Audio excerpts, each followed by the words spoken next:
네, 비상계엄 때 특정 언론사에 전기와 물을 끊으라고 지시했다는 의혹을 받고 있는 이상민 전 행정안전부 장관에 대해서 공수처가 사실상 수사를 방치하고 있다는 비판이 커지고 있습니다. 공수처 수사가 부실할 경우 아예 기소가 어려워질 수 있다는 전망도 나옵니다. 임찬종 기자가 취재했습니다. 지난 13일 허석권 소방청장은 비상계엄 당시 이상민 전 행정안전부 장관으로부터 특정 언론사에 대한 단전 단수가 이루어지도록 협조하라는 취지의 전화를 받았다고 국회에서 증언했습니다. 몇 가지 언론사에 대해서 경찰청 쪽에서 요청이 있으면은 협조하라는 그런 내용이었습니다.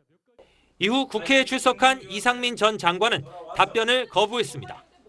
12월 3일 23시 37분 소방청장에게 전화로 언론사 단전 단수 조치 지시한 바 있죠? 증언하지 않겠습니다. 그러나 경찰과 검찰로부터 이상민 전 장관 사건을 넘겨받은 공수처는 이 전 장관에 대한 압수수색을 하지 않은 것으로 확인됐습니다. 언론사 단전 단수 시도 의혹이 국회에서 공개된 지 보름이 지났지만 관련 증거를 확보하지 않은 겁니다.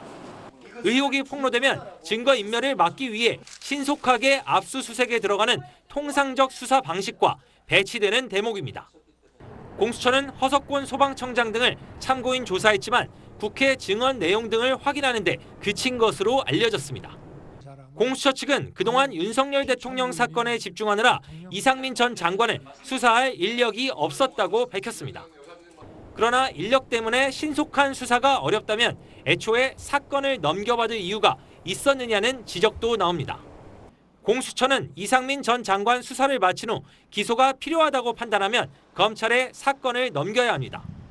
그러나 공수처가 수사한 사건에 대해선 검찰이 보완 수사 없이 기소 여부만 판단해야 한다는 법원의 결정이 나온 상황이라 공수처 수사가 미진할 경우 의혹이 상당 부분 사실로 드러나도 기소가 불가능해질 수도 있다는 우려가 나오고 있습니다. SBS 임찬종입니다.